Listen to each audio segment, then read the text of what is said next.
Hey, it's you, man, from KC95 here. Good evening and welcome to Toasted Tavern. Your host, Scott Tobin, and the man called Wags are ready to bring you the night in sports. So pull up a stool, grab a drink, and let's get toasted.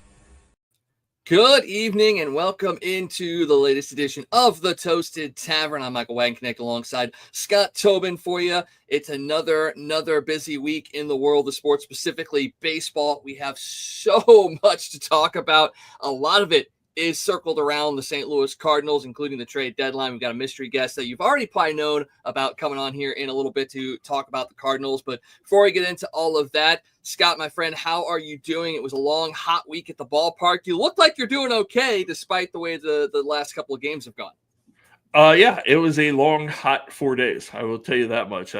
Especially today, the heat kind of took a lot out of a lot of people today because the humidity was so crazy at the ballpark. But overall, you split with the Padres, which, I think you were hoping maybe 3 out of 4, but a split's not a horrible thing. And, you got to give fans credit because despite the fact that there weren't a whole lot of fans there today with it being so hot, the other 3 games of this series, there were 30,000 plus all 3 days, which, when you're having 98 degrees, 110 degree heat index, to still be able to draw 30,000 plus fans when you weren't sure, especially after the road trip they just came off of.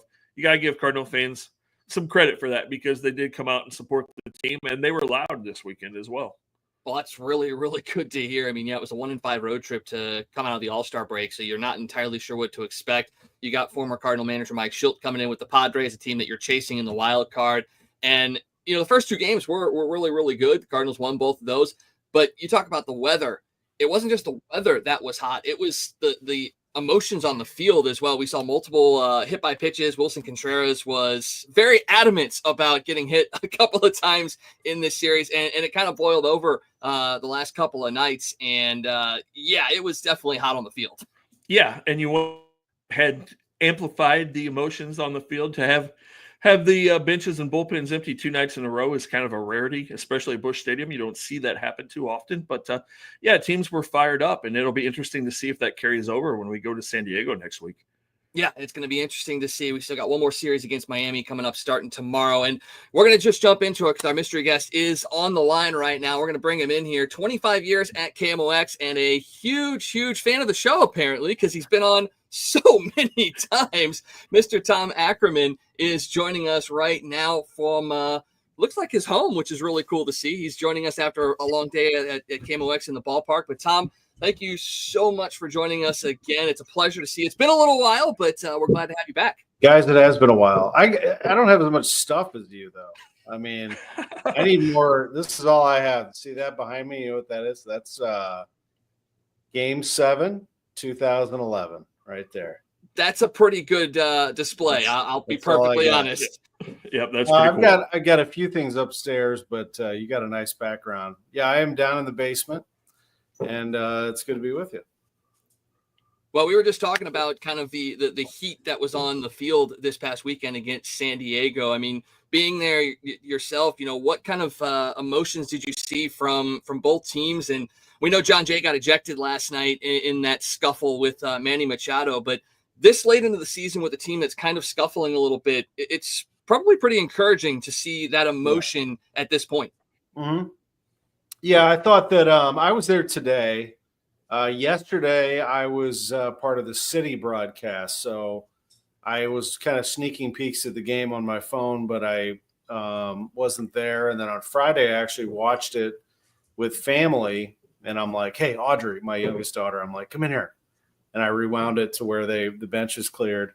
It's always an oddity to see benches clear and all that stuff. And more often than not, I guess, in Major League Baseball, it does happen. The Cardinals don't get involved in a lot of dust-ups they used to back in the La Russa days.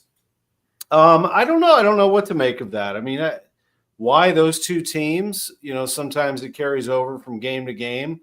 I texted some of my buddies today when first base was open for Machado, and it was second and third, and he ended up busting the game open. I texted, I said, McGreevy should have drilled him right there. I mean, first base was open. You could have just put him on base and then gone from there. But no, I think it was done.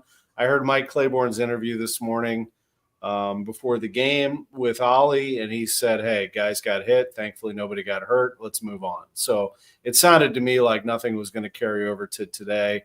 I was curious about it, though. I had my popcorn ready. But it made the series, I guess, a little more interesting. Cardinals took the first 2 games, to my surprise. I joked on Twitter, they're going to go sweep this thing, aren't they? And then, of course, they didn't, which is typical Cardinals. They win when you don't expect them, and then when you kind of hope maybe they are about to do something, they don't. Who was the best pitcher of the 4? You kind of had high hopes for McGreevy, and then he got lit up today. So, it happens. It was a very interesting series, and it's, I look forward. I heard you guys talking about the Marlins, and I look forward to the next series in San Diego. But honestly, my sole focus right now is on the trade deadline and on the 2026 Cardinals. I felt from the beginning of this season that this was going to be a transition year. And no, I didn't just buy into the talk. I mean, it really is. If you look at the roster, let's be honest with ourselves. Did we really think that this team was going to be a World Series contender? No. I mean, we thought that this team was going to be a work in progress.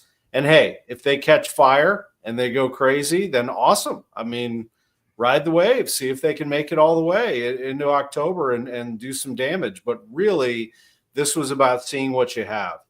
And the crowd, reflection was that they didn't totally care about that. I mean, there's a lot of fatigue that is set in with this fan base. They're tired of being told this and told that. They want to see some action now, and they deserve that. And so it's time to turn this thing around. I mean, I watch videos of Major League Baseball and of MLB Network and of the All-Star game, and it's everybody but the Cardinals, it seems sometimes, and it gets frustrating because the Cardinals used to run this thing. So it's time to turn it around, and it starts with this trade deadline and then Chaim Bloom taking over on November 1st. So talking about the trade deadline and turning things around, do you think we're going to see the Cardinals really active at this trade deadline? Do you think we're going to see some moves that we're not really expecting?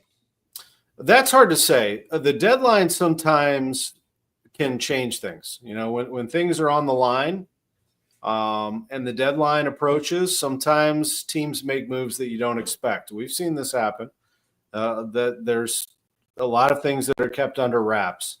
But I talked to John Mozeliak this morning, and I believe him when he says that he tends to not want to trade position players that because none of his position players have expiring contracts, none of them. So it's harder to do.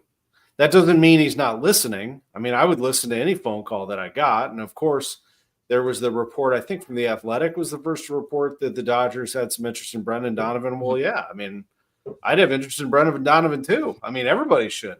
The question is, do the Cardinals want to trade somebody like that who doesn't have an expiring contract, who gets paid a decent amount of money, but not anything that's astronomical, who is the best player on the team, probably all things considered? And, those kinds of questions, I think, will be answered on July 31st. But I tend to think that Mo will trade arms. Chaim Bloom will be very much involved, by the way, in this trade deadline. And it will be the players that do have expiring contracts, and you're looking at first and foremost Ryan Helsley, who can get a pretty big haul. I think there will be some competition actually for Ryan Helsley. And then Steven Matz, Phil Maton for sure. Steven Matz could draw some interest. I think Jojo Romero could possibly draw some interest. I think there are some relievers on this team, maybe even a John King, somebody that everybody's looking for pitching. It's the way it's always been. The Cardinals, every time they've been buyers, they go after pitching, whether it's been Jose Quintana or Jordan Montgomery or Eric Fetty or going back years and years. If you look, Edward Mujica or the bunch of guys they brought over in 2011 for the World Series run.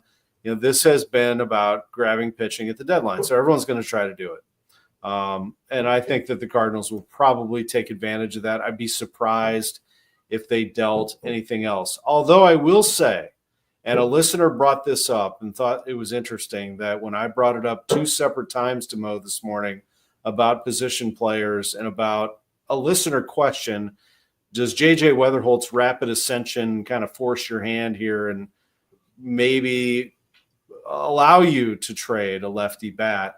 He did not say no. He didn't like shut it down. But Mo typically doesn't. He doesn't shut everything down. But I still found it intriguing, because I think in the offseason that will happen. I think you will be relieving the logjam of lots of lefty bats, lots of DHs. I joke that sometimes the Cardinals have 47 designated hitters. That they just need to get some clarification as to what this roster is going to be in 26 and beyond. And yes, again, Chaim Bloom will be very much a part of it. I asked Mo today. Everybody asked me this, so I'm going to ask you so that I can give them a good answer. What is Chaim Bloom's role at the trade deadline? And he said he's on the team. So when I say that I meet with the team, he is on the team. He is a voice in the room, which tells me that absolutely Bloom is being asked his thoughts on everything that goes down. Everything that goes down has been run by Bloom. It's executed by Mozeliak. He's the boss still for 3 more months, but he's doing this to set the table for Bloom so that he and Rob Serfolio and everybody else can hit the ground running in 2025, because he's going to take over on November 1st. Yeah, and that actually answers one of my questions, because I was just gonna ask, what is that relationship? How does it going to work for them? So you answered that perfectly for us. Talking about JJ, I mean, we could go 3 or 4 different directions, but talking about JJ, it does open up some possibilities. And just quick touch on him, on where he might play if that's the case. I mean, you've obviously got Mason Wynn at shortstop, but he's got a couple of different options. And this is a long shot Scott threw out last week as well. If his rapid ascension is legit like we're seeing it, does that make a Mason Wynn expendable at some point? I do not think so. I think that he is a second baseman of the future. I know he's a shortstop, but I think Mason is your shortstop of the future. Mason only plays shortstop. There's no other place where I could see him playing. I could see Weatherholt playing there. I'm sure he could probably play outfield if you trained him. I'm sure he could play third base if you wanted him to. But I think he's your second baseman, which raises the question, what does that mean for Brendan Donovan? Mm-hmm. What does that mean for Nolan Gorman, et cetera? I don't know the answer to that, although Donovan can do anything. Donovan is the Swiss Army knife of the team. I mean, he can play any position. And eventually, Weatherholt plays every day at second base is how I see that eventually going. But Donovan can hold it down for now. Donovan could be in the outfield. I mean, heck, according to Katie and the Athletics report, the Dodgers were interested in Donovan as an outfielder. It's because he's really good at it. So he could end up being there solves a problem right there. Your outfield's not producing. Boom, Brendan Donovan. So then that raises the question, what does that mean for Alec Burleson, for Lars Nootbaar, for Jordan Walker? I don't know. I don't know the answer to that. So, there are a lot of pieces here that are going to be very attractive. I think that the Cardinals are going to be in a good position, if they want to be, to make some moves in the offseason. I just don't see any of those players going here in the next 4 days. But I could be wrong. I mean, but Weatherholt is coming. Whether people realize it or not, I mean, he's going to be not only in the mix in spring training coming up in February, March, but he is going to be fighting for a starting spot. I think he's that good. And I think he's ready to play in the big leagues, but they're not going to rush him by any means. But by spring training, maybe even September, you may get a look at him. But by spring training, I think you're going to have a little competition on your hands with Mr. Weatherholt. Heck, he was in spring training last year and looked pretty good. So that brings up another interesting question. Something that I've noticed being at the ballpark every day, talking about players switching positions, that something that's caught my attention in the last week or so is Ivan Herrera's been taking a lot of fly balls in the outfield in warmups, and Jordan Walker for the last week has been taking a lot of ground balls at third base. And I know he was initially a third baseman, but I wonder if that's something they could potentially be thinking about in the future, is maybe moving Walker back to the infield if they move on from Arenado. Possibility if they move on from Arenado. I mean, they've tried to, and it didn't work. I mean, they tried to trade him to Houston, and they had a deal in place. And I think Mo was a little frustrated with that one. Well, I know because he said it on the show that, it was a frustrating offseason. But, they talked it out, and Arenado said he wanted to be here, and he's held down third base quite well. While his offensive skills are not what you want them to be, they've diminished a little bit. His defense hasn't. I mean, he looks great, and he's still one of the team leaders. But eventually, if Arenado gets traded, I don't see that happening here in the next 4 days. Again, I use that qualifier. Anything is possible. I don't see it because I don't think that anybody wants to take on all that salary, and nor do I think the Cardinals want to eat that salary and trade him. I think that, a trade would be to relieve that a little bit and open the window for a younger player. So back to Walker. Yeah, Walker is a natural third baseman. He's made some good strides at times. I thought he made a nice catch today out in right field on the run. And I think that he looks better at the plate. I think, he had a hit today. I think he looks better at the plate, but I don't know. Herrera in the outfield would make sense. Jose Fermin is one of those players that told me he was taking some reps in the outfield. Anybody, hey, look, you want to play on this team, they tell you to go play in the outfield, you go do it. Tommy Edman did it, and that turned out pretty good too. So there's a chance of that. I'll tell you one guy I am not trading is Savon Herrera. No, sir. Mm-hmm. I mean, that guy is a hitter. He is a hitter. If Brendan Donovan's the best hitter on this team and Wilson Contreras maybe is a close second, I got Herrera right there. I mean, he looks like a hitter.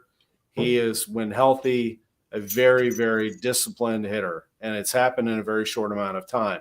He's not the best catcher in the world. I'm glad that he's held down the position, but boy, they've got a plethora of catchers to choose from.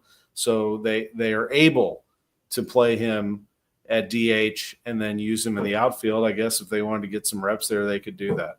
But for right now, they certainly have an interesting position player situation. I mean, they have a lot of different players, moving parts. I'm almost exhausted by it. Like, it's time to can we just get these positions locked down, please? And that may mean that they trade some people in the offseason. It also is now in the hands of Heim. Heim, Rob Serfolio for sure, looking at the minors, but Heim Bloom will have a good feel as to what players he wants in those positions. And Ollie Marmol.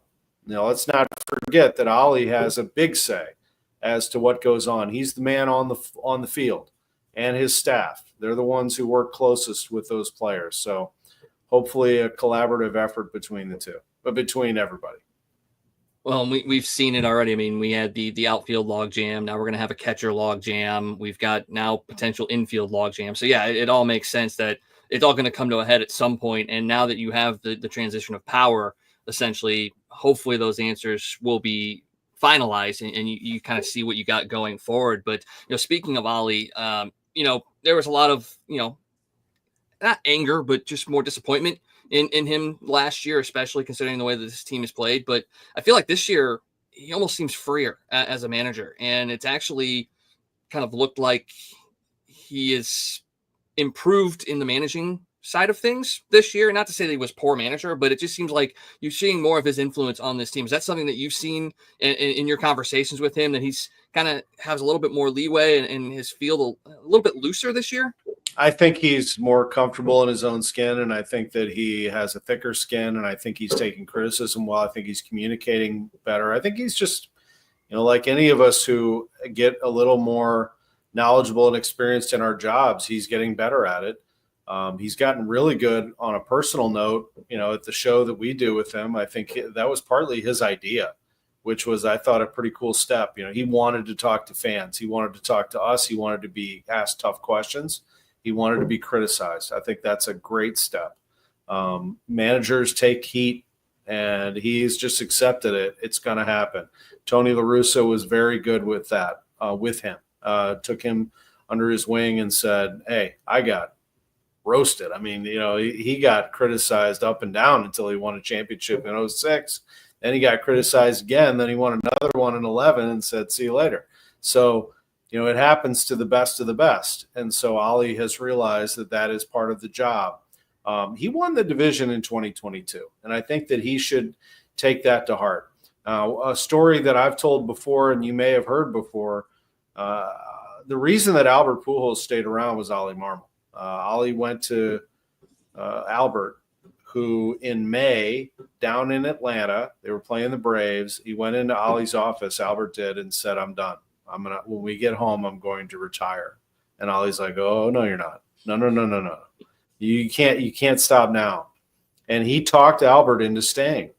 Albert was really struggling in 2022. He could not hit anything. He couldn't hit a beach ball coming over the plate. And as it turned out, he kept at it. And at the All-Star break, we all saw what happened. Home run derby, he went crazy. He came out of it, and he had an unbelievable second half. And he credits Ollie with that. I'm not saying that Ollie is the reason. I'm saying that Ollie's skill is speaking to you and being very direct and firm, but understanding and caring. And I think the players really like him. I think he's a good manager. He's still the youngest manager in baseball. So he has to learn on the job.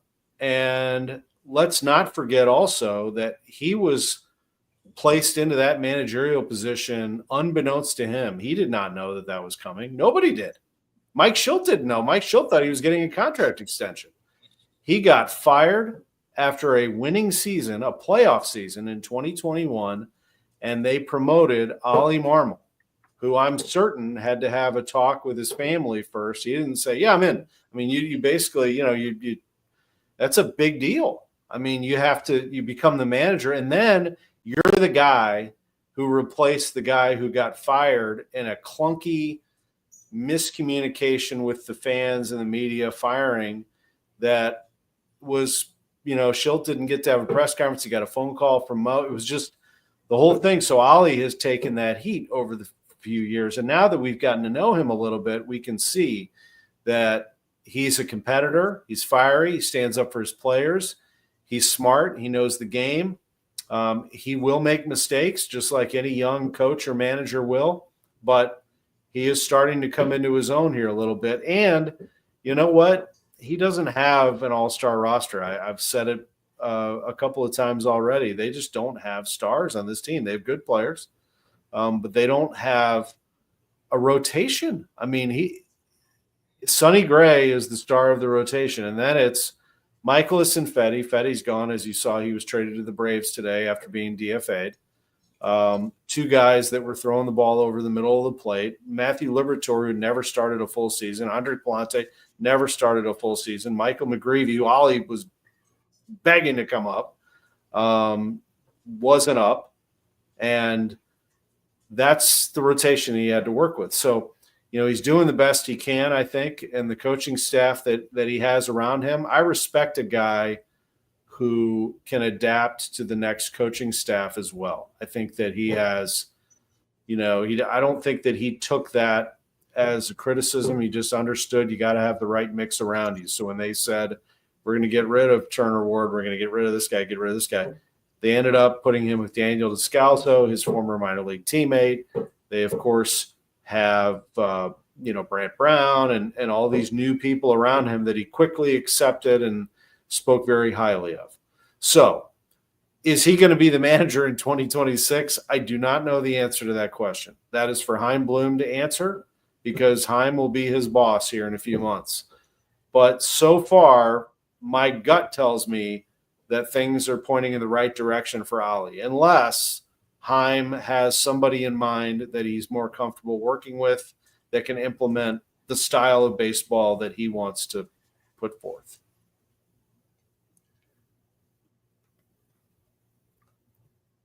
Scott? So we were talking about trade deadline again, and you brought up Sonny. I know that Sonny's got a no-trade clause, and he's talked about wanting to stay close to Nashville. But there are a couple of different reports that came out today that maybe the Cardinals were at least looking at shopping him, trying to talk to him about maybe dropping that no-trade clause. Do you think there's a team other than maybe the Braves that he would consider going to that would keep him close to home? I don't know. I don't know the answer to that because it's such a short window. I mean, what is it? Now, well, no, he's under contract for longer. So I don't know the answer to that really. I mean, I guess everybody's just a flight away, maybe not like Seattle or something like that, but I don't know. I mean, maybe there's a team out there. Atlanta's not in contention, so I can't imagine that he would go somewhere that is not a contender. I mean, Eric Fetty went there because they're dying for pitching. That was the trade that came through. I think that Gray probably stays, but I'm sure the Cardinals are hearing from a lot of teams who need pitching. Everybody needs starting pitching.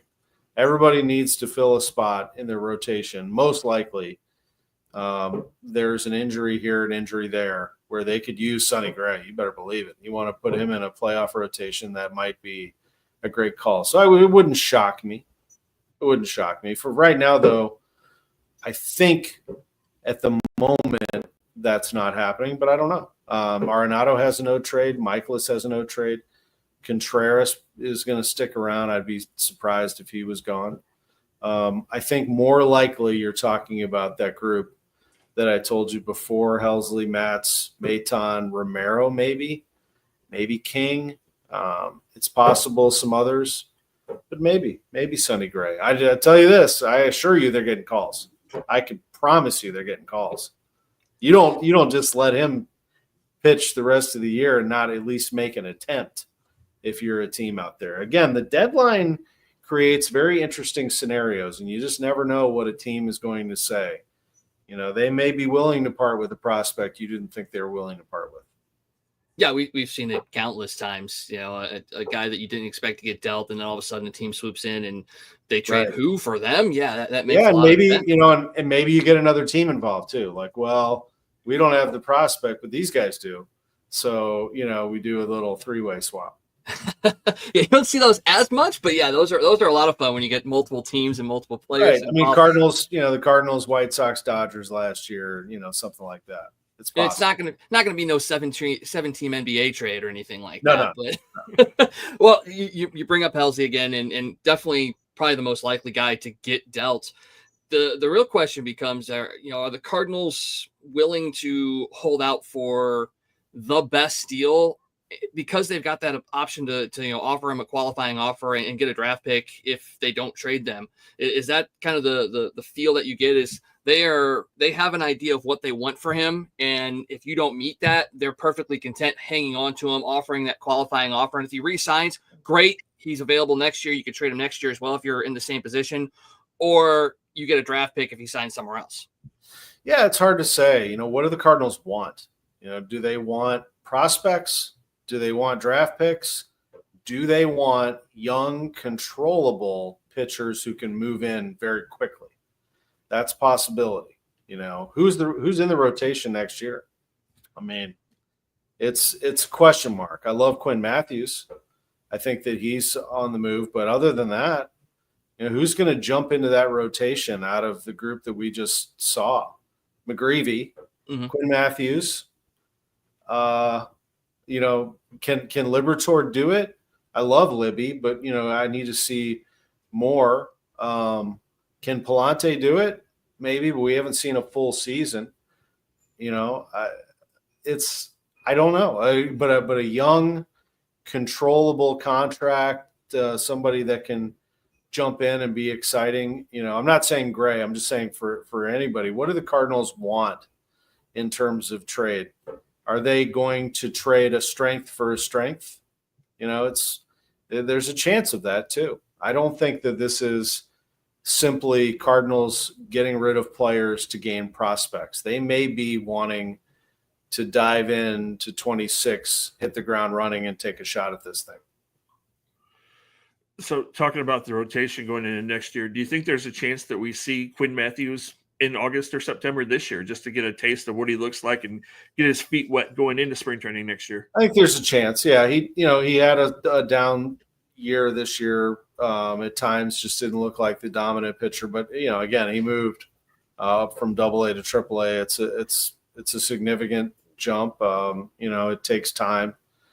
And, I started to think about McGreevy, and as much as I was calling for McGreevy back in April, I remember I went on with Mo, and he kind of, snapped back at me a little bit about my questioning. I didn't say get him out of there. I just said, I wonder how long you can go with Michaelis in the rotation. And Ollie kind of, chuckled also and said, who are you going to put in there for Michaelis? And I said, I don't know, McGreevy. And this was in April. But maybe, I should give them the benefit of the doubt maybe and say, silver lining, you got to see McGreevy gain a little more experience. He didn't get rushed up here. And then again, today he gives up whatever it was, 7 runs. So, it does take it. Just another example. McGreevy's not completely ready to dominate yet. I mean, it takes time. So, yes, I would like to see what Quinn Matthews looks like. I don't think it's absolutely necessary, but yes, I think it's possible. Some other pitchers that intrigue me down there, eventually Tekoa Roby. I like his repeatable delivery. We need to figure out what the injury is. Cardinals really haven't said. He's had some shoulder issues, but it's kind of been listed as an unspecified ailment. And there's some others too, but they're not loaded with them right now. So it's, I think, imperative that the Cardinals find starting pitching that can come in and get in here next year. And Quinn Matthews is certainly one of those. Well, I know the fan support has kind of waned just a little bit over the last couple of years, and it's not going to get any easier just because you are in that transition to a new guy in power. You've got veterans going out, youth coming in, but the excitement with the younger players on this team, fans should be encouraged by what's to come. And yes, this is a winning culture. This is the most World Series wins by any National League team ever, and they expect to be there. But I try to caution fans as much as I possibly can that you may have to go through a couple of years of maybe just a little over 500 baseball because you've got a lot coming. And going into this draft too, with who they picked up, those guys could be ready sooner rather than later as well. So is it wrong to sit there and say you may have to wait another year of just maybe over 500 baseball, third place finish in the Central before things are like right back to where we're used to? Maybe. I'd have to see what this offseason looks like completely. I mean, could they pull off what the Detroit Tigers did, where they just turned it around very quickly? I don't know about all that, but what they need to do is get into this Milwaukee Brewers mode of being a team that can just reload with talent. You don't have to be laden with superstars.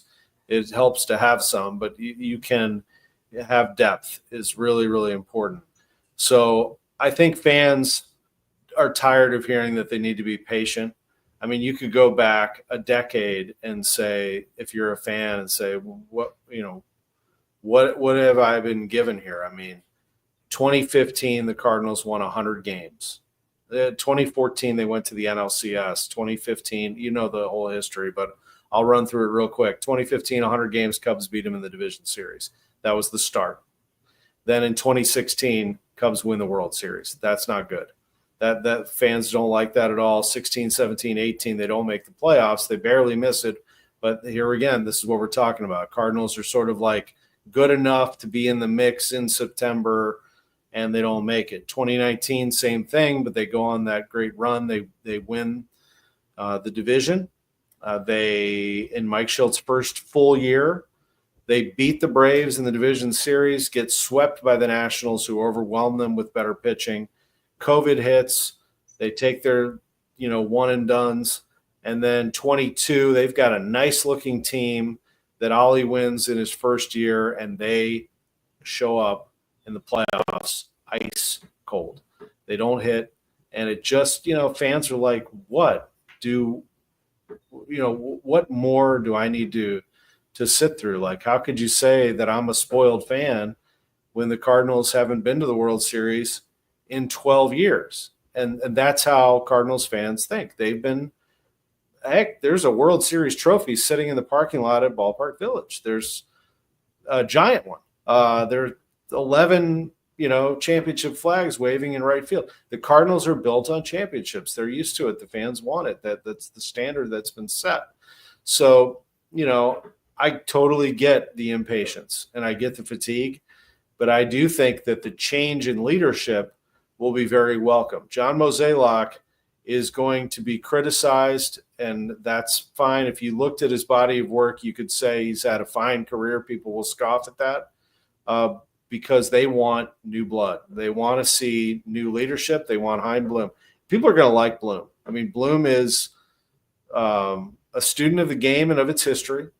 I think he will first tell you that the Cardinals farm system has great history. And in fact, the Cardinals were the organization that kind of made the farm system viable and famous. And he wants it to be back that way. And the way that he talks, very direct, I think it'll be a breath of fresh air for a lot of people. And I think it's not going to automatically put people back in the seats, but I think there will be a little stirring up of the roster, if you will, this offseason. And perhaps the addition of a star, that'd be nice, that could put people back in the seats and get people going again. But that's what it's going to take. I think people just want some hope. They don't want to be feeling like they're being ignored. They want to be part of the conversation. They want to be told what's going on. They want to be included. They want to rally around it. And what they're doing right now is protesting John Mozeliak, Bill DeWitt, and the current regime. And saying, they're not saying we're not going to be fans of you anymore. They're saying, you see those red seats? That's us speaking. That's the only way we can do it. And they'll be back. I mean, they're the best fans I've ever been around.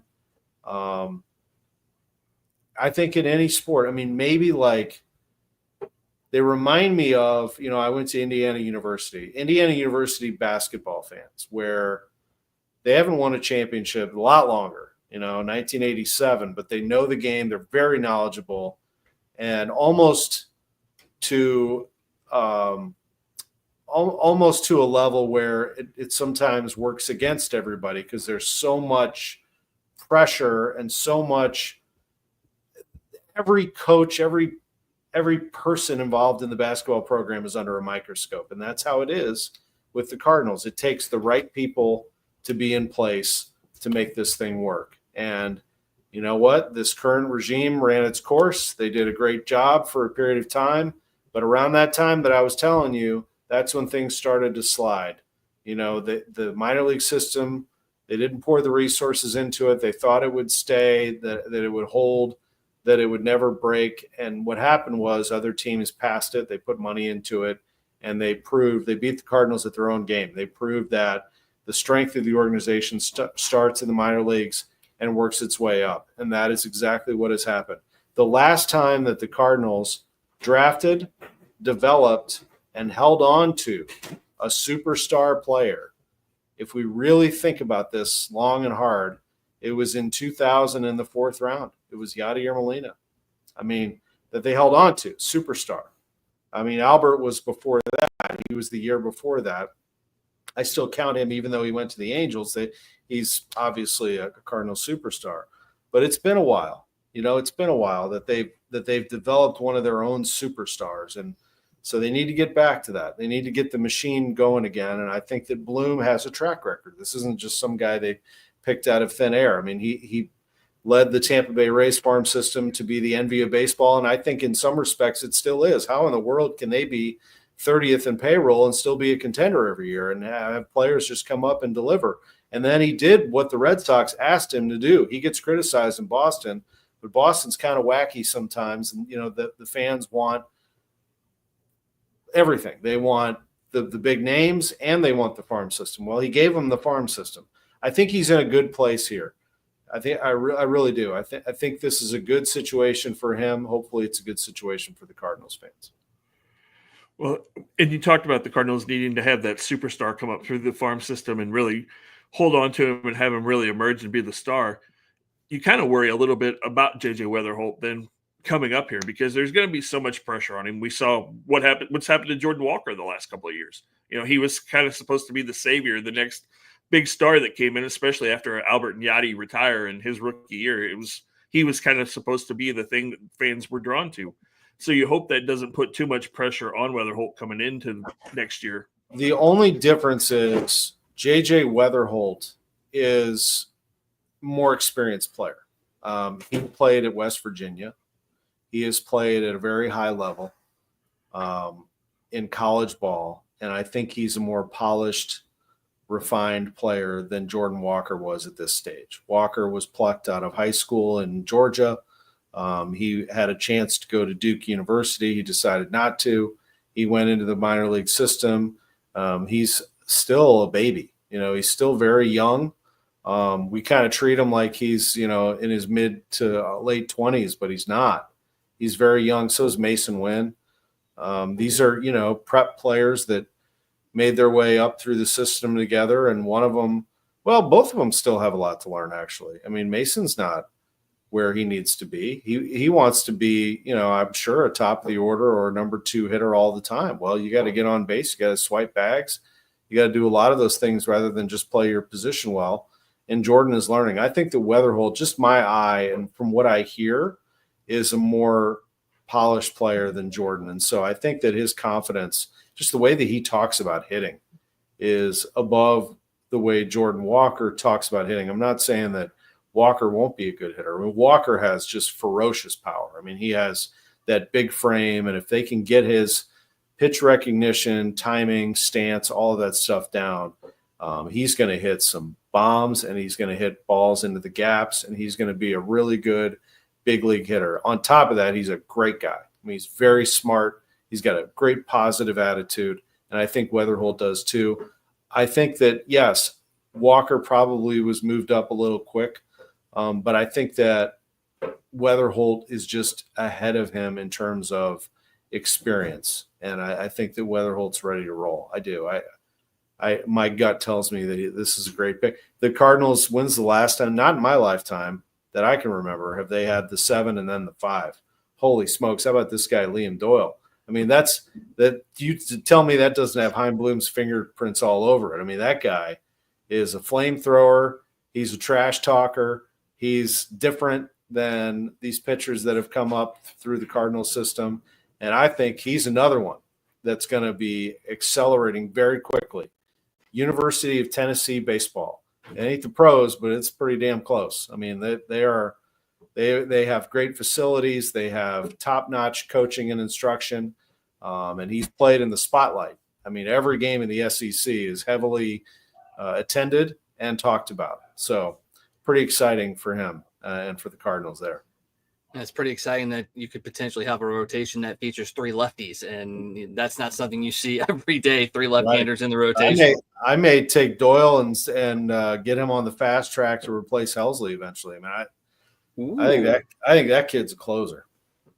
Well, with his fire and his passion, what you saw in those SEC games, I could definitely see that being the case as well. A lockdown guy that can just go out there and rear back and throw just like Helsley does.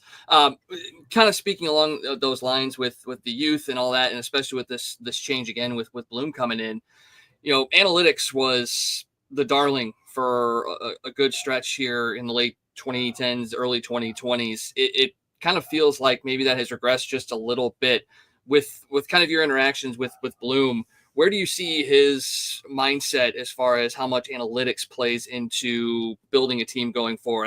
I'm a guy that it's a blend of everything. Eye test, analytics, a whole bunch of things. Is he kind of that mode too, or does he lean a little bit more heavier into that analytics side of things?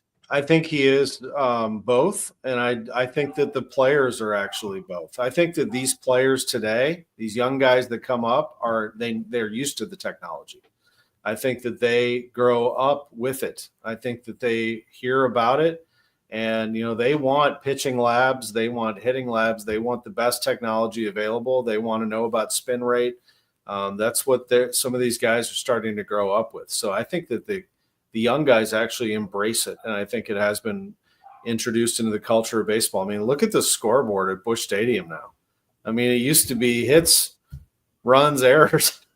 Now it was like, I remember when they got the radar gun, we were like, ooh, cool. We can see that it's 95. Now it's like everything you could possibly want, type of pitch, spin rate, percentage of this to that. I mean, it's unreal. I was watching it today. I was like, look at McGreedy's sequencing. I was watching him. He's going, fastball, cutter, change, sweeper, cutter, sweeper, fastball, keeping guys off balance. It's so cool to watch all of that, but also the percentage of which they use it, the spin rate, all of those things. So yeah, those guys, the technology allows you to do it. So why not? And I haven't talked to Bloom enough to know exactly what he looks for, but soon he will be talking on the record. He's going to be the boss. I talked to him off the record, mostly during spring training, just here and there, just to kind of more get to know you rather than doing a deep dive. Very cordial, I think, very respectful of the job that we do. We're very respectful of the job that he's about to do. And it's a big job, but he's been in some big markets. He's been in Boston. He's been around as a visitor to Major League Baseball. He's no stranger to the pressures of national media and TV and all that stuff. So it'll be a good fit. I think he'll be a good spokesman for the team. It was really something to watch John Mozeliak grow into that role. I remember when Mo was scouting director and he started to talk to the media more and more. He got much, much better at it. Walt Jocketty was his boss, and Jocketty was very good at it. And I think this Bloom is not somebody that you're handing the keys to who's never done this before. He will.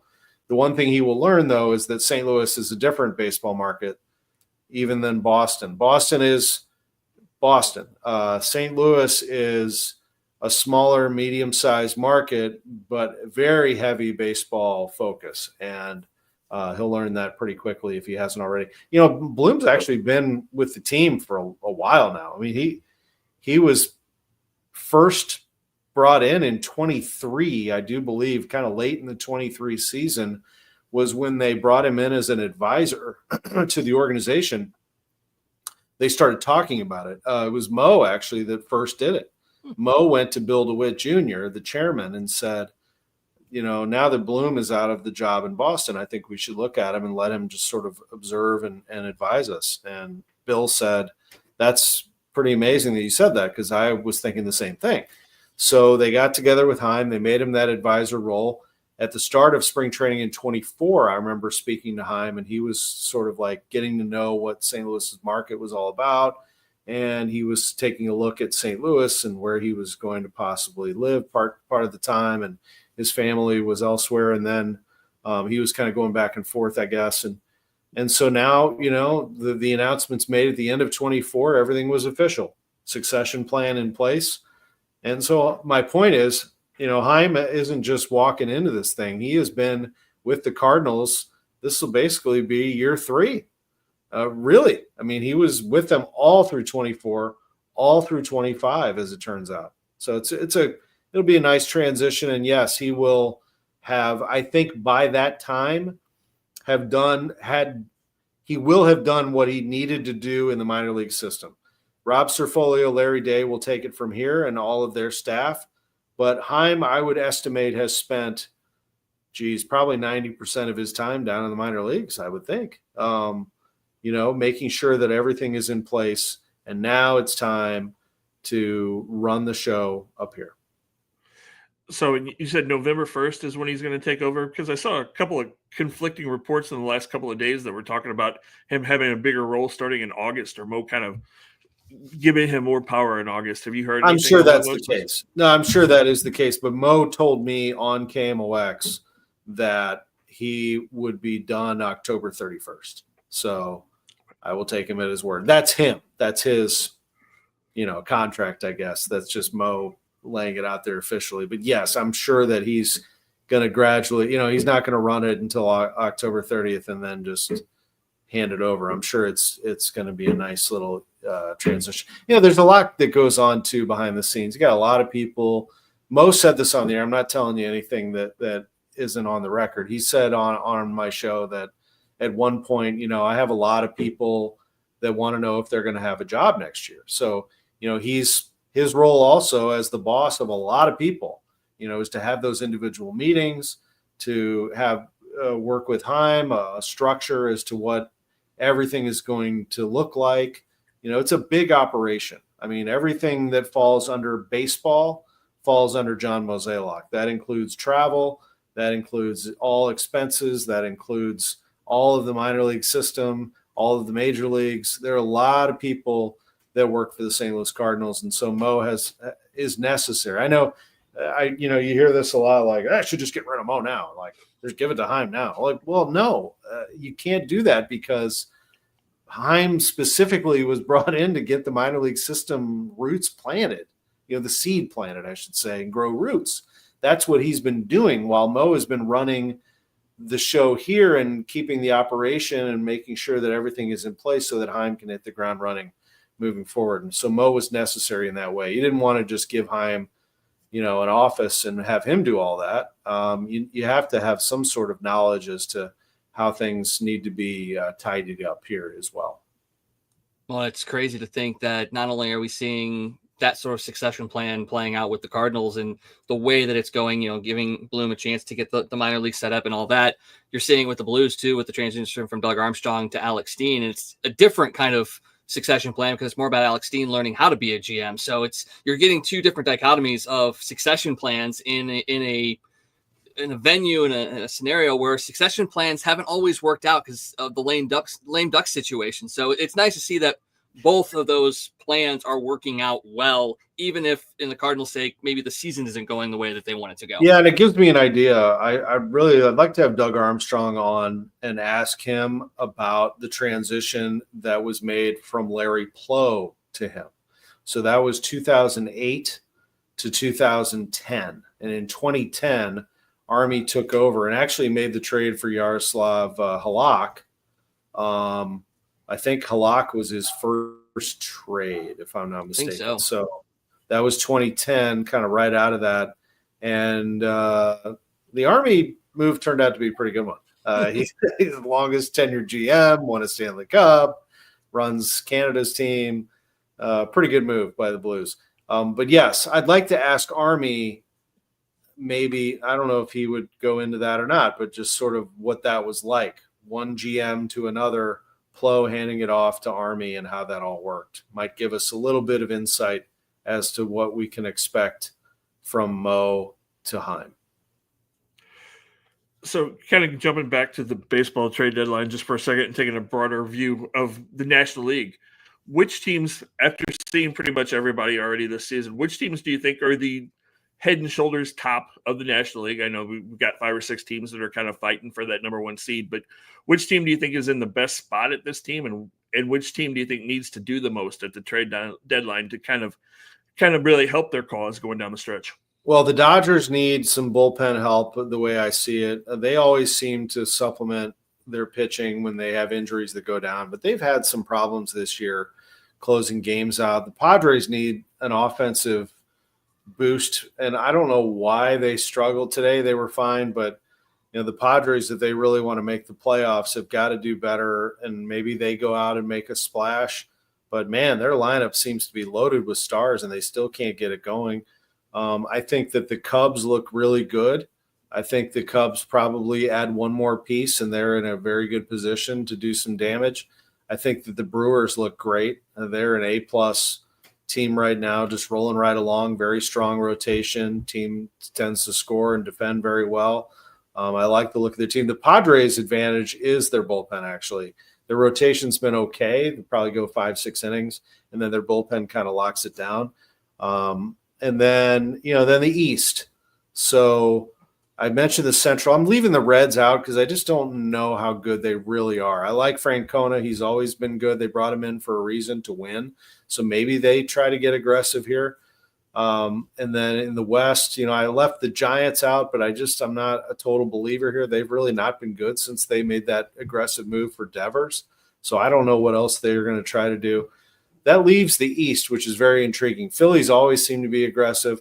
I picked the Mets to win the World Series at the beginning of the year, so I'm going to stay with that. I think that they are just, when it's all said and done, they've got the most talent overall. And when they're healthy, they can be devastating. And, there are a lot of spoilers in there. This Marlins team is hot, this team that's going to come in this week, and other teams that could really be a problem. But I think that's kind of your overview of the National League. And then, you look at that American League, gee whiz. I mean, I saw it today. I'm like, are you kidding me? The Yankees are only 8 games over 500, and they're 6.5 out in the East. What the? I mean, the Blue Jays, watch out now. They're going to be aggressive. I think they think their time is now, so they will try to strike at the deadline and try to run away with this AL East, not letting anyone else in. Red Sox are trying to make a little run here, but the Yankees, man, they have to be the most aggressive of all. They cannot afford to miss the postseason. That would be a disaster. And getting close last year, but coming up short against the Dodgers, they can't let that happen again. So yeah, it's fascinating. The Tigers look phenomenal. The Astros look really good. It's going to be a lot of fun. I know the Cardinals are probably going to be left out of this thing, but if you're a baseball fan, you keep a close eye on which teams are doing it the best and hope that Chaim Bloom can get that team moving in that direction and not get passed again by some of these teams that did it right in the minor leagues. I really think in baseball, especially if you're a size market like St. Louis, you just can't do it any other way. You have to draft, develop, retain. And then the positions that you miss on, that's when you go spend. And by the way, the Cardinals have money. I mean, they're not poor by any means. They're not the wealthiest team in baseball. I mean, DeWitt doesn't have cash just laying around. I think he's worth somewhere around $4 billion, but I think a lot of that is tied up in probably oil and other investments and assets. I don't know that he has like stacks of cash sitting on his coffee table. I mean, this is the guy though that an ownership that can afford it. Believe me, they can go get things done if they need to, and that's a good situation for Bloom. If I were Bloom, I'd be pretty happy with that. You got a team that wants to be great in your wheelhouse, which is build a farm system. And oh, by the way, you need a little help. You want somebody? Yeah, we'll help you out. We'll put a little bid together. We got some money. We can make something happen. That's an ideal scenario. That's where the Cardinals will thrive for years if it all works out. And again, it does come down to players and the manager, but it comes down to players executing. The Cardinals had they deviated from the minor leagues, but they had a pretty decent trade for Nolan Arenado and a pretty decent trade for Paul Goldschmidt, and they didn't show up in the playoffs in 22, and they didn't come through after that either. And so, it does come down sometimes to players executing. Well, we've kept you on for about an hour now, so has it been already? Already been an hour. I know. I mean, I know you're used to doing hours upon hours of stuff, but I kind of want to maybe end it on this a little bit. A couple weeks ago, we kind of had a discussion about something in Major League history that I don't think people talk enough about, and that is which teams have a legacy of having the most dominant position over the course of Major League Baseball history. And I made an argument that the St. Louis Cardinals probably have the greatest collection of third basemen in the entirety of Major League Baseball history, going back to the Browns days, through everything. Just looking at the list of guys that have come in, they may not have had their best seasons here, but the amount of Hall of Famers, the amount of defensive and offensive players that have come through this organization as third baseman, it has to be the greatest collection in the history of Major League Baseball. I don't know if you've ever dived down that rabbit hole at all, but just looking at the amount of guys that have been at the hot corner for the Cardinals, is that a safe argument to make? Yeah, I think that's pretty good. I mean, just what comes to mind while you were saying that, I'm thinking about third base, and I'm going to leave guys out, but Boyer, Torrey, Shannon played there. Reitz. These are really good fielders, good players. And then, you move into the 80s with Oberkfell and Pendleton. You get into Todd Zeal played there. You get into the 90s Gaetti. They always found like the good third baseman. And then, of course, I remember being in the press room at Rams training camp, and Bernie Miklasz and I were doing Sports Open Line.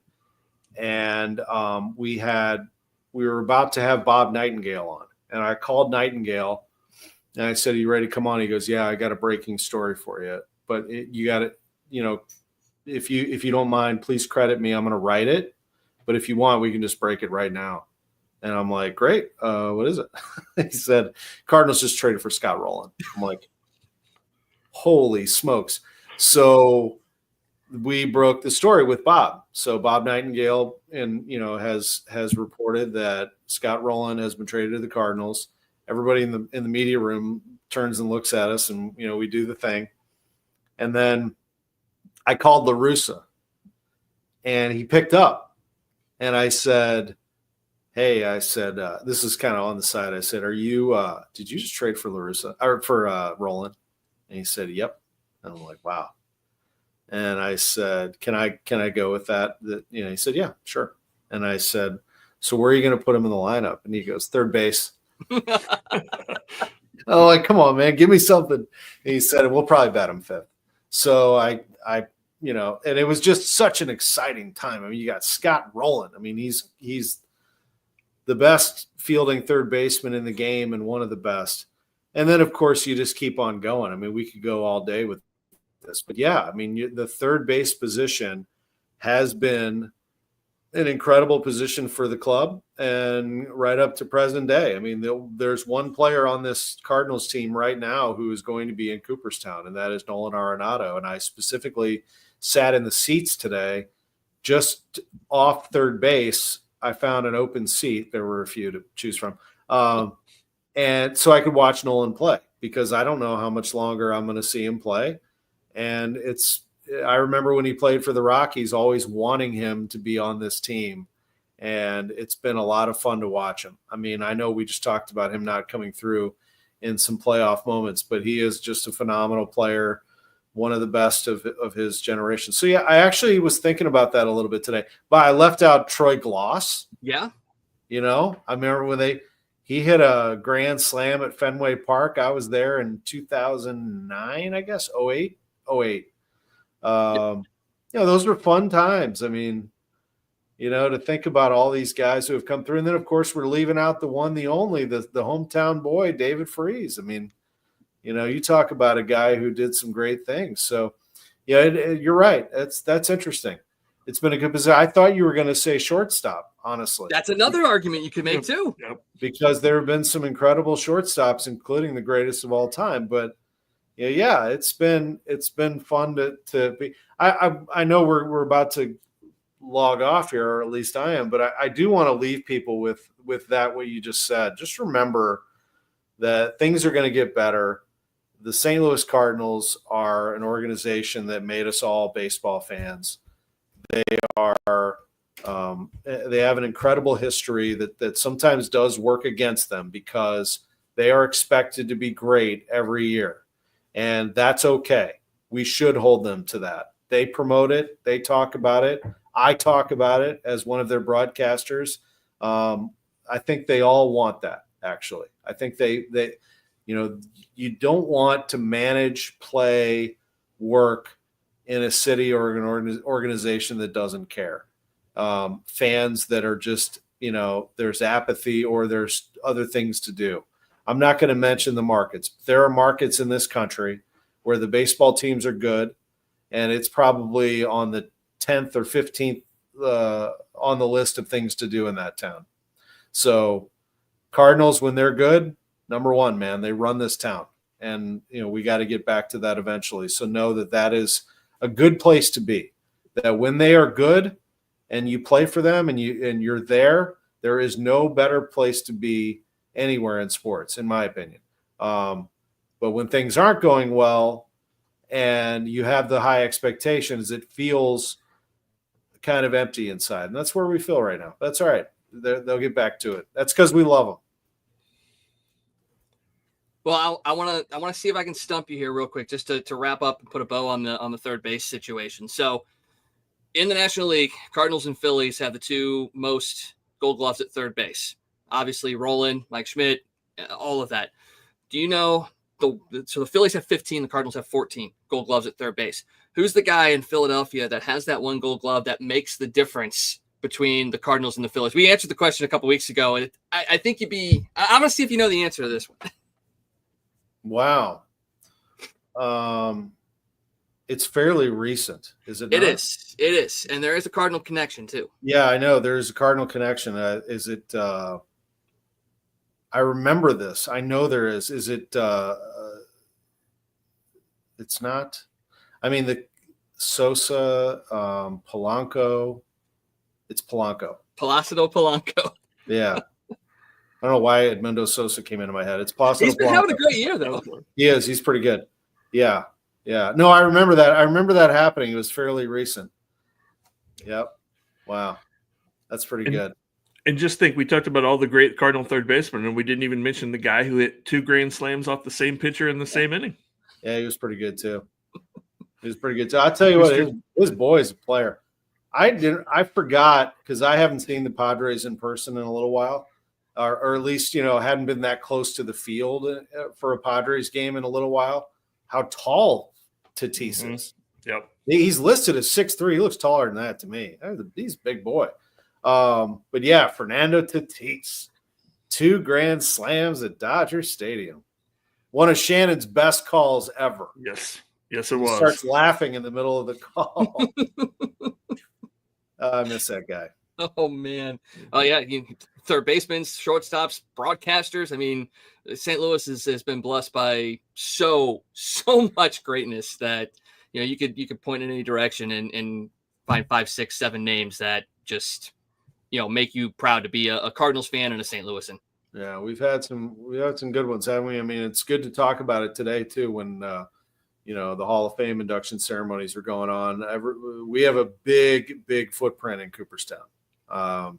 Broadcasters too: Buck, Carey, Garagiola, Costas, writers. I mean, man, you go right down the list, and then of course all the players and managers with St. Louis Cardinals connections. Cooperstown has a great heart for St. Louis too. We got to get back to it. Darn it. We got to get back to it. We're baseball royalty. 2 years. 2 years. 2 years. You're giving it 2 years. Roughly. And and please, no lockout in 2 years. Okay. Oh God, that would be horrible. That'd be horrible timing for us. Yes, it would. It certainly would. Well, maybe one day soon that we may have another broadcaster in the Hall of Fame. I mean, we gotta, you've been calling some games this year and then the last couple of years. We gotta get the Ackerman to Hall of Fame train going. Well, it's very nice of you. At the moment, I'm just staying hydrated. It was a hot one at Busch Stadium. I'll tell you, in all seriousness, we don't talk about him enough, but John Rooney should be talked about for the Hall of Fame. He's had an unbelievable career. Mike Shannon should be in the Hall of Fame. Mike Shannon. 50 plus years in the Cardinals organization and a broadcaster for just about that length of time. Well, yeah, it was that length of time. Come on. I mean, you're talking about one of the greatest to ever do it. So yeah, I got a couple campaigns I got to get rolling here. 2028, Molina, Pujols, and Shannon. That would be the perfect Hall of Fame Ford Frick winner. I think I said on KMOX today, I'm gonna be all over that Airbnb app, and as soon as they allow me to get a place in Cooperstown for 2028, I'm gonna click on it. I've got it. I cannot miss on that. I have to make sure I get a place in Cooperstown in 28. Oh, that would be unbelievable. That's going to be a heck of a year for sure. Well, Tom, I mean, we could talk for hours. We have in the past, but we also know you have a regular day job that you have to kind of prepare for as well. Oh yeah, but, that's right. Yeah, I'll be on tomorrow morning. So looking forward to seeing you all bright and early at 5:05 when Debbie Monterey and I hit the air. Whew. Yeah. I remember getting up at that time to go to work. Yeah, no, I'm good. I'm glad I'm at where I'm at now.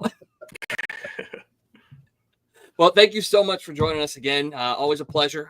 You're welcome anytime that you have time to hop on. We love picking your brain, and we've just been so very thankful for all the support you've given us. Oh, you bet. Thanks for doing what you do, and thanks for having me on. Yep. Thanks, Tom. Thanks, guys. Tom Ackerman from KMOX. Always just amazing insight. He could talk for hours. I mean, he loves talking sports. He loves talking the Cardinals. He loves just talking about everything. And he's always just such a great guest to have on. We could go for hours. Oh yeah, absolutely. Yeah. We could have done another couple hours. It's always fun and so much to talk about and so much sports knowledge, baseball and otherwise with Tom. So yeah, definitely a fun guest. And we've been blessed to have him. Like we said, I think this is either the 7th or 8th time we've had him. We've lost track. Yeah. It's amazing that he's been willing to join us as many times as he has. And we're really grateful for that. Yeah, very much so. And just kind of keeping on that Hall of Fame kind of track right now. I mean, I haven't had a chance to watch any of the speeches just yet. I've seen snippets here and there, but it was a pretty good class going in. And he talks about the Cardinal footprint in there. I'm looking at everybody that got in this year, and somehow they all do seem to have a small little thread to the Cardinals. I mean, Dick Allen was traded to the Cardinals in that Kurt Flood deal. Dave Parker, played for the Pirates, so he played against the Cardinals multiple times. CeCe Sabathia was an absolute menace when he played for the Brewers. He was the guy that you did not want to face when you played Milwaukee. Billy Wagner, same sort of thing with the Astros when they were in the NL. He just was the closer you hated to see coming out of the bullpen. And even Ichiro, he broke George Sisler's record for hits in a season. So like everybody that went in this year had a small little thread to the Cardinals. And again, it just shows you how widespread their influence goes. And a lot of that has to do with where Tom works at, which is KMOX, the spread that they've been able to get, even to this day, now going to having the FM simulcast as well. I mean, KMOX is a reason why the Cardinals are as widespread as they are. Oh, absolutely. I mean, it reaches both coasts. There's Cardinal fans all over the country because of the reach of KMOX. And I've joked many times you can get KMOX better in Baltimore and DC and on the East Coast than you can in St. Louis sometimes.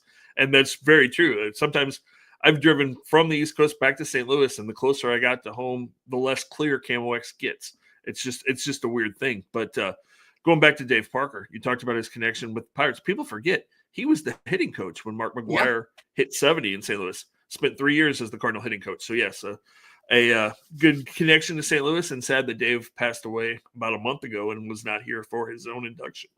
Yeah. To pass that close to the induction after, having to wait as long as he did too, that's definitely one. But his son was there. Dave actually had even written a poem that his son read at the induction ceremony as well. So even in his health issues, he was still thinking about that part and that legacy. And definitely going back, and I'm going to be watching those induction speeches as well, because I saw a couple of snippets from Ichiro. First off, he was speaking English throughout it all, which he definitely more comfortable in Japanese, but very good grasp of it, and was even dishing out some jokes, and even took a jab at the one writer that didn't vote him into the Hall of Fame as well. So definitely something I'm going to have to go back and watch over the next couple of days. Yeah, and what a player Ichiro was. Just an amazing player, and from what I've heard, an even better person. So congratulations to him getting in and that entire class, because that was a very talented group of players. Again, as always, when you talk about the Hall of Fame class. Yeah, it's one of those things you look at and you go, yeah, there's always a guy or two that miss out that you're like, how did they not get into this? But then at the end of the day, when you look at the classes, you're like, yeah, I mean, only so many get in every year. Someone's going to get left out. And every year it seems like the class is good. I mean, just looking at the next couple of seasons, I mean, the names are maybe not as, at least the guys that are first year eligible, you look at it and maybe the names aren't as strong the next couple of years. I mean, Ryan Braun is eligible next year. Alex Gordon, Cole Hamels, those guys are eligible next year. And in 27, you've got John Lester is available, Andrew Miller, Buster Posey. Buster Posey's probably getting in first ballot. Just for what he did with the Giants. And then you get into 28 and you got Yadi and Albert, you got David Price, Steven Strasburg as well. They're eligible at that point. And I guess the argument has always been, are guys like a Molina or a Wainwright, first ballot Hall of Famers. Now for Wainwright, I think the argument is probably stronger that he's not a first year eligible Hall of Famer. Although personally, I feel like he should get in first year because just the longevity and everything he's done. But the one that drives me absolutely nuts is if Buster Posey is a first ballot All-Star or first ballot Hall of Famer, how is Yadier Molina not? When Buster Posey has come out and said a guy like Molina deserves to be a first ballot Hall of Famer. Yeah, it's crazy just because Buster was more considered the offensive player. A lot of people look at Yadi and say, oh, his offensive numbers don't match up with some of the other Hall of Famers. But if you look at Yadi's offensive career, I mean, he improved each and every year from the time he got to the majors. He turned himself into a really, really good hitter. I mean, you can make a comparison between Yadi and Ozzie in that aspect because Ozzie did the same thing, known mainly defensively, but turned himself into a heck of a hitter. And Yadi did the same thing. Yadi had a couple of 20 home run seasons. He had a couple of 300 batting average seasons. I mean, Yadi was a MVP, top 5 MVP finalist a couple of times. And arguably the best defensive catcher of his generation. There's people that go, oh, well, he's not Pudge Rodriguez. Well, Pudge was a freak, but Yadi's right there with him. I mean, when you look at what Yadi did, the amount of games that he played, all of the intangibles that Yadi had, there's no doubt that he is a first ballot Hall of Famer, and I think he will be. And the one thing that could hurt him is the fact that Albert will be, and do 2 teammates get in on the first ballot. But my God, can you imagine if Albert and Yadi go in together? The whole city of St. Louis is going to be a Cooperstown. Yes. Yeah. It's almost like Tom said, you got to be surfing Airbnb and get that lockdown as soon as it becomes available, because it is going to be a mass amount of people that are going to go down there. And again, if you could find a way to get a Mike Shannon or a John Rooney to win the Frick Award that year, and then kind of have a whole St. Louis kind of thing, that would be absolutely incredible. And for Molina, there's 2 things I look at when I would look at Yadi, his eligibility requirements. And I don't even know if it's something they track, because I haven't really dived down that deep into it just yet, but clutch hitting, when you wanted a guy in a spot to produce a hit, it was Yadi. He had the most, at least in the forefront of my mind, the amount of clutch hits that he had in his career far outweigh maybe even Albert in a sense. He always came up in those moments and delivered. And then you look at it, and this is a stat that they have kept, the percentage of base stealers over the course of Yadi's career, the disparity between where the Cardinals were at and everybody else was so vast that it's not tangible enough, but you have a stat that shows how important he was behind the plate at keeping runners from running. It wasn't so much throwing out, it was the threat of him throwing out kept those guys at first base or at second base. So like those 2 things, they're not the big sexy numbers, but if you want to look at what a player means to a team, to a franchise, and to the Hall of Fame, I think those 2 things you have to really look hard at to say, yeah, he is a first ballot. Yeah, I agree with you. And the funny thing is that stat that you just brought up is one of the things that actually hurts him in a lot of people's eyes, because they look at, like we talked about Pudge, and they say, well, look at how many people Pudge Rodriguez threw out compared to Yadi or Molina. And the fact is, what you just said is the case. Nobody ran when Yadi caught. I mean, nobody ran. And you're right. You look at the stats of the people that ran against the Cardinals compared to everybody else in those years. I mean, he literally shut down the running game just because he was behind the plate. His reputation just shut it down. Teams didn't even dare to run on him. How many guys did he pick off of first base over the years? Especially when Albert was, him and Albert were so good at that, on the same page, just in sync with each other. And, those are things, like you said, that people that are the average fan don't realize how important Yadi was and what a game changer he was with those kind of things. And just think back to after that 2011 World Series, the devastation that this city felt when Albert signed with the Angels. If Albert doesn't sign with LA, who's to say that Yadi is here for the length of his career as well? They could have made the money work. They probably could have figured something, but Yadi took the mantle from Albert and became the face of the organization. And there's no telling which direction it would have gone if Albert would have stayed here and signed that long-term big-time deal. It always hurts people that he left, but at the same time, you look at it and you go, without Albert leaving, do we get the Yadi that we know and love today? Do we get the other things that kind of came along with it? Do we get the young players that we have now because of different trades and signings and all that stuff as well? So now looking back at it, you go, the best thing that happened to the Cardinals was Albert essentially leaving for LA and giving them the flexibility to create the next generation. And while it didn't produce as much fruit as when Albert was here, there were still some really great moments and some great individual performances in that time frame as well. Yeah, absolutely. I mean, you're right. It's hard to say. I think there's a good chance Yadi would have been here because of that relationship that Albert and Yadi had. I think, like you said, they would have made the money work, and Yadi would have been here. However, you probably wouldn't have had Waino. Yes, that's the one that probably isn't here. You probably don't have Adam Wainwright. You wouldn't have had the years of Carlos Beltran. I mean, you wouldn't have had Michael Wacha. You remember how magical 2013 was. Michael Wacha was the supplemental pick you got because Albert signed with the Angels. So, that doesn't happen. I mean, there's a lot of different things that wouldn't have happened had Albert not been here. And, we saw the decline that Albert had, couldn't play first base. He would have been here and struggled. And, the feelings that we have for Albert, had he had those declining years in St. Louis and the team had been bad, we wouldn't feel the same way. Luckily, we didn't have to see those years. We had some decent years without Albert. We were, 14 and 15 and those things. And then we got to we can come back in 22 and the magical ride that was. So, it all worked out for the way it was supposed to, as Albert said, it all worked out according to God's plan, as Albert has said multiple times.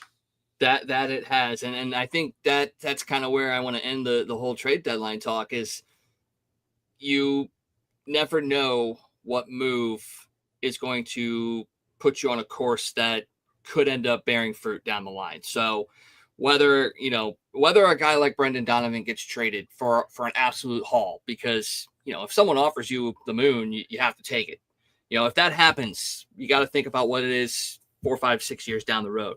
If they don't move anybody, maybe that's what propels something that can happen in the next couple of years, especially with the youth coming in as well. And as Tom said, you may not see a whole lot done at the deadline for the Cardinals. It's the off season where a lot of stuff may happen as well. So, don't get discouraged if the deadline comes and goes and the only thing that happens is a minor move happens where one of your relievers gets dealt. That's not even Helsley.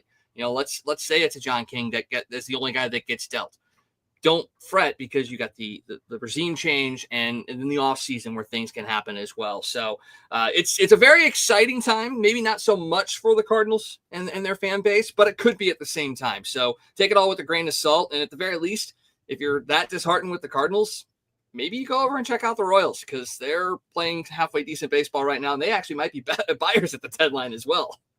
Well, and they have been a little bit. They went and got Randall Grichuk yesterday, which will be interesting to see how they fit him into their rotation in the outfield, or if they use him in DH, or exactly how that works out. But that is the first step, and I don't think they're done. I think they're going to do a couple more things in Kansas City before the deadline. So because the AL Central's kind of gotten interesting, because the Tigers were running away with it and still have the lead, but the Tigers have lost like 12 out of their last 14 games at this point. So there is a little crack in that door for if Kansas City can make a couple improvements to maybe make a run at the Tigers for not just a wild card, but possibly that AL Central crown. Yeah, and it's them and the Guardians are both kind of sitting right there. They're about 7.5 games back of the Tigers, but it used to be double digits for both of those teams. So they've made a little bit of a run. Now Jack Caglione is out right now with a hamstring injury. That's another reason that kind of prompted the Randall Grichuk trade. They also at that point didn't, with some of the other guys in the injured list, they didn't have a right-handed outfield bat on the bench. It was a utility guy that they were potentially using in that situation. So, they also brought back Frazier last week as well. So they've already made a couple of moves. So, you get Frazier and Grichuk in there. Maybe you go out and you shore up the rotation, grab a guy. Maybe you go back to Pittsburgh and you see about getting a Mitch Keller. And they threw out Rich Hill earlier this week against the Cubs, 45-year-old Rich Hill. So that they're struggling for starting pitchers right now. But Keller's a big name that's kind of been tossed out. Cubs are looking at him as well. So there's still going to be a lot of movement here over the next couple of days. Looks like Wednesday, Thursday is probably where things are going to really start to heat up, especially with Thursday pretty much being an off day for most teams. So get the deadline figured out, get players moved across the country, and then see what happens where the dust settles on Friday. Yeah, it'll be interesting to see, what big names really do move. Every trade deadline, we're like, oh man, this guy could move, and this guy, and this guy.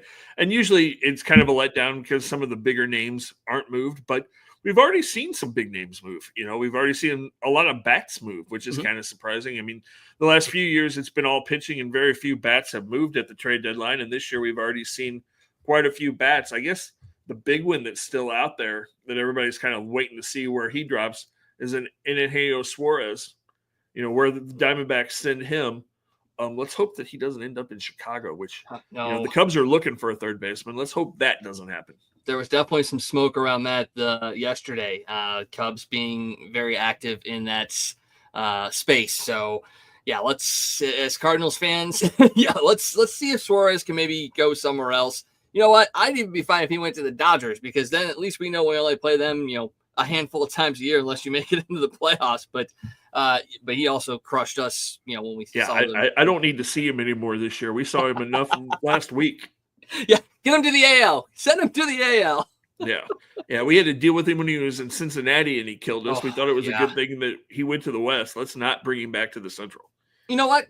Get him in the Central, the AL Central. Let's get him on the work. Royals. There you go. Send him to KC. Did the Royals need a third? Oh, they could put him at DH too. Put him at DH. There you go. So we figured it all out. We did. That's what to the Royals. So you heard it here first. Oh boy. Well, a couple other things to touch on here before we wrap things up. Definitely want to congratulate the St. Louis Slam. They won the WFA championship, second year in a row. They defeated the DC Divas 26-14 on Saturday in Canton, Ohio.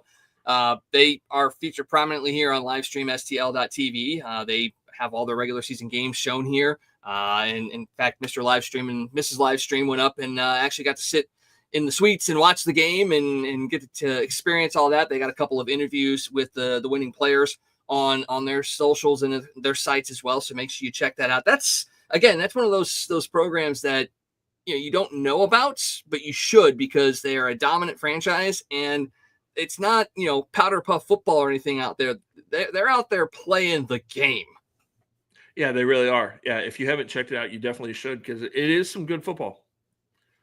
And then for soccer fans out there, ATAR FC, they are right over there in Belleville, Illinois. They fell in the Gateway Championship game today in extra time, 2-1, but a great season for them. That's a little partial to me. I got a chance to call some of their games over the last couple of years. Their head coach, Tim Mosby, was the coach for St. Charles FC last year. I got to work closely with last year as well. So they had a great season. They were dealing with some tragedy this year. Their founder passed away before the season started, and they were kind of playing in honor of him and put together a really good season. Unfortunately, it comes to a close in that loss today, but congratulations to them on a great season as well. And definitely that's another one of those that if you don't know about them, got to get out to Belleville Althoff Catholic High School next year. Atmosphere is great. They have food trucks. They got a beer garden. They've got so much stuff for people to enjoy. It is an absolute blast. You got to get out there and check that out. Yeah, absolutely. There's so many of those minor league type sports around the area that people need to go out and check out and invest in, from minor league baseball to football to soccer. There's just so many different things that you need to go out there and check it out and experience it, because those kind of games a lot of times are really exciting as a fan to go watch. Yeah, and if you're disillusioned with what the professionals are doing, right, then you go see the semi-pro people. There you go. Because we know City is not playing well. The Cardinals maybe not playing so well. So, yeah, there you go. There's a bunch of different options right there. Fall camp is underway at Mizzou as well. That got started today. This is going to be a real intriguing season for the Tigers. I know we're going to have a guest on here in a couple of weeks that's going to help us dive into that as well. But just as camp kind of gets underway, just your early thoughts on what we could see out of Mizzou this year and what could potentially be a three-way quarterback battle as well. I know we got, Bo coming in and he seems to be the odds-on favorite, but they got a couple of quarterbacks that Coach Drink is intrigued by. Yeah, I think it's going to be interesting to see. I think Bo's going to end up being your starter, coming in from Penn State. I think he's going to come in here and kind of settle things down. Everybody's anxious to again see what Sam Horn can do if he's healthy. So, that'll be an interesting battle. And like you said, potentially could be a three-way battle. But that's going to be the big thing, to see how that quarterback situation plays out. Watching your wide receivers, see how that develops. You got a pretty fresh and new wide receiver core for the most part. But you've got some real talent in that wide receiver room too, to see how those guys play. And then your defense is going to be a lot of fun to watch again this year. They've got a lot of talent on that defensive line again. Your linebackers are solid. So I think this is going to be a really good Mizzou team yet again. I think they're going to surprise some people, because a lot of people aren't talking about them a whole lot this year, just because of the fact that there has been so much turnover. So many guys went to the NFL last year, and I think they're going to sneak up on some people in the SEC again. I think you're going to see them right there competing, and I think this should be a 9 or 10 win team again this year. Okay, so snap judgment here. Playoff team or no? I think they can be. I think they have the potential to be. It's going to be like last year. Can you stay healthy? I mean, that was the one thing that kept them out of the playoffs last year was health. You got to keep key guys healthy. How quickly your offensive line kind of comes together, because they've got a couple of new starters there. and your running game. You got one of the best transfers in the country coming in at running back. How quickly can you get him acclimated to your offensive line, to your running scheme? How does that work? But I think, like I said, I think this team's going to surprise some people, and I think they're going to be right there. I think they'll be a top 25 team, probably I would say probably in that 15 to 20 range most of the season, and then with the opportunity to slide in there to that 10, 11, 12 type range to get into the playoffs. I think it's definitely there. Are they a lock like I thought last year's team was before the injuries happened? No, but I think they do have the potential to be right there challenging for one of those playoff spots. Well, we'll definitely be previewing the college football season because it is getting closer and closer, quickly approaching, as is the NFL season. We've got a football game coming up on Thursday. Football is officially back at the Hall of Fame game on Thursday night. But you talked about it in your Mizzou segment right there, that a lot of guys went to the NFL and a lot of the guys went to one team, which is the New York Jets. And you and I were kind of talking, late last week about the Jets. And while Brady Cook has a potential to make some noise, especially the fact that there was the scare with the quarterback Justin Fields, the toe injury, which he got carted off for a dislocated toe. We'll leave that one for the critics to bash apart. But you thought maybe when the news came out that maybe he was down for the season, Achilles, something happened, and Brady Cook may have had an opportunity to get in there. Well, Fields is back practicing. Looks like he's good to go to possibly be slotted in. But you've got Cook, you've got Membo, you've got the thicker kicker, you've got a bunch of Mizzou players in New York that are potentially going to be on that Jets roster. We make our picks week in and week out. We follow the teams. We're definitely big Chiefs fans. But are we officially able to say tonight that we are going to adopt the New York Jets as the Toasted Tavern Team of the Year and call them Columbia East? I think we should. Just for the support of the Mizzou guys that are there. I think we adopt the Jets this year, and hopefully that idea doesn't go down in flames as the season progresses. But yeah, I think so. I think we adopt the Jets, and we can do the little JETS-MIZ chant kind of a thing, and see if we can get that going, right? We'll have to reach out to Randy Molman and see if we can get something together with him, because he's the guy. He's the one that's the MIZ guy. Let's see if we can figure out an MIZ JETS kind of thing and make it a thing. I think we can make it happen. I think we can too. But yeah, that's kind of where we're at. We're gonna adopt the Jets this year, and you know what? We're gonna live as Mike Greenberg lives. We're either gonna live or die with the Jets. I mean, if you saw his reaction when the Justin Fields news dropped that he was carted off the field, you could almost look in his eyes and see him just essentially die, because he was so pumped for this season, and that news dropped, and the entire wind came out of his sails right on air. Well, and you have to imagine that longtime Jets fans immediately saw that happen and flashed back to 2 years ago when Aaron Rodgers going down in the first game with the Achilles and thought, oh my God, are we snake bitten again? So luckily for them, it's not a major injury. Like you said, he was back on the practice field over the weekend. And for Jets fans, you hope Justin Fields is okay and does well. As a Mizzou fan, you're hoping that Brady Cook can slide in there and outplay him. We'll have to see how it goes. We'll be talking about our NFL previews here in a couple weeks as well. So make sure you stick around for those and follow us on our socials to know when those are happening and who's going to come on and talk about football in the near future as well. I don't want to end on a sad note, but we definitely had a couple of deaths in the last week or so that were pretty monumental, not just in the sports world, but in the music industry as well, and in film and television. Is basically a part of the 80s has passed away in the last week. You had Malcolm Jamal Warner. Played Theo Huxtable on The Cosby Show. You can say whatever you want about Bill Cosby, but Theo was a very big part of that, and it definitely shaped a lot of young men's lives growing up in the 80s. Just a couple weeks after his final concert, Ozzy Osbourne passed away. One of those that was expected, but still somewhat of a surprise as to how and when it happened. And then we also lost the Hulkster, Hulk Hogan, passed away as well. And again, that's another one of those guys that is rife with controversy. But if you focus on the wrestling career, and even in the wrestling, he had his controversial moments as well. But he is the reason why we have guys, like John Cena, like The Rock. If not for Hulk Hogan, that wouldn't be there for them to portray as well. So that's three big ones. Chuck Mangione also died. If you King of the Hill fans for sure. If you know anything about Chuck Mangione, he was a big name on that show and a big musician as well. So it was a heavy week when it comes to people that were born and raised in the 80s and 90s. Oh, absolutely. I mean, like you said, when you think about it, and not just the 80s and 90s, just in general, for their respected fields. I mean, Ozzy Osbourne, most of the rock bands that we know right now don't exist if it wasn't for Black Sabbath and what Ozzy did in the 70s and 80s and early 90s. And, and then, later went on to be a TV star and do all the crazy stuff that Ozzy did. But, just so influential musically, what Sabbath was and what they did. And the same thing with Hogan.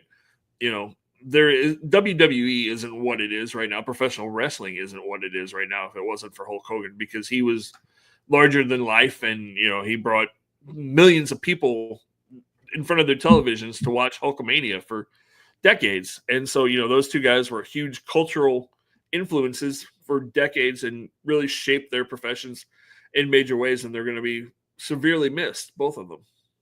Yeah, I've had Black Sabbath and Ozzy kind of on repetition here the last handful of days as well, just because of the influence that and you saw that with the final concert. I mean, just the amount of bands that were there supporting, even if they didn't even play. I mean, you had people there that they weren't that type of music, that their band wasn't that, but they were there because they could do what they did because of what Ozzy was able to do. I mean, I still go back and watch the time that Ozzy was able to meet Paul McCartney on Howard Stern, and it just shows you how revered each other was for the other person. And I mean, again, everybody's had controversy. Ozzy had controversy, Hogan had controversy, everybody had it, but for their respective industries, the moments that define their careers is what should be celebrated. And both of them, really all three of them, huge losses. Yeah. And you celebrate Ozzy, celebrate his music. Just don't emulate Ozzy and, go to like national monuments and relieve yourself or anything. Just be safe while you're celebrating Ozzy and doing your tributes to Ozzy. Just don't do that. Don't bite heads off of bats. Just be safe and careful and legal while you're celebrating the legend of Ozzy Osbourne. 100%. I'm hoping that 2020 didn't happen because someone bit a head off a bat, but that's a whole nother story. So, oh boy. Well, what a fun show we had tonight. Tom Ackerman, thank you again for joining us. Always a delight to have him on. We went down multiple different rabbit holes as far as the Cardinals are concerned, trade deadline, future, best third baseman of all time. So much stuff that we were able to talk about. We didn't even really touch too much on the week that was in Cardinal baseball, which was up and down. You had the Rockies series and then the split with the Padres, basically sitting in the same spot that they were coming into that San Diego series. So a big one coming up against Miami this week, 3 at home. Probably 3 of the hottest days of the year are going to be Monday, Tuesday, Wednesday. How are you going to keep yourself cool down there, Scott? It's difficult. If you're going to the ballpark, please make sure you stay hydrated. That's the biggest thing I'm going to ask people to realize, that you need to drink a lot and not just alcohol. If you're going to be out in this heat, in the sun, please drink water too, because alcohol dehydrates you. Apparently, a lot of people don't realize this. So yes, please drink lots of water, and go support the ball club. Enjoy the ball club. They're still fun to watch. San Diego series, other than today, the other 3 games were really good ball games, and it should be a really good series against Miami. Miami's playing really good baseball right now, to the point where a couple of weeks ago it looked like they were sure sellers. Now it's not so sure that they're going to trade anybody, because they're kind of building on things and they may keep this core together. So be interesting to see how the next 3 days play out, because it could be important for both teams going into Thursday and what they do. But yeah, and just so everybody stay safe, be cautious of the weather, because that heat can sneak up on you really, really quickly. it was brutal at the ballpark today. I'm not going to lie. I told somebody I think it was the most miserable I've ever been at Busch Stadium because the sun was out. The sun was beating down on you. There was no shade in the ballpark today. I mean, every part of the ballpark was drenched in sun. I think the heat index for most of the day was over 112. Yeah, it was miserable at the ballpark. And if you see pictures of the ballpark, there were very few people in the seats. Even the green seats were empty today because the people were downstairs in the Cardinal Club. Yeah, it was a hot one at the ballpark. So tomorrow and Tuesday are going to be even worse. So we'll all try to get through it together because by Thursday it's only supposed to be in the 70s. Yes. Yeah. I'm looking forward to that for sure. And, this might be the last time you get a chance to see a couple of players in the Cardinal uniform as well. So maybe it's an excuse to go down and say a final goodbye to a guy that's been with us forever. Cause you never know what's going to happen at the deadline. Who knows who's going to be dealt or anything like that. So, be safe when you go down, make sure you stay hydrated, but, if you're able to, definitely go down and support because at the end of the day, they're still human beings like the rest of us. And any show of support is going to lift spirits, especially at the time of year when rumors are running rampant. Yeah, absolutely. And like I said, very, very proud of Cardinal fans over the weekend because we had good crowds Thursday, Friday, Saturday. So, let's keep those crowds going. Let's just keep supporting the team the best we can. That is the perfect statement to say. Well, that's going to do it for us. Again, thanks to Tom Ackerman for joining us. We'll be back next week, another edition of the Toasted Tavern. We'll be wrapping up what happened at the trade deadline, get you kind of set on some NFL training camp stuff that's been going on because that's now in full swing, and so much more. It may be the middle of summer, but there's still plenty of things to talk about in the world of sports. So for Scott Tobin, I am Michael Wagenknecht saying so long until next week. Stay safe, stay cool, and enjoy the week.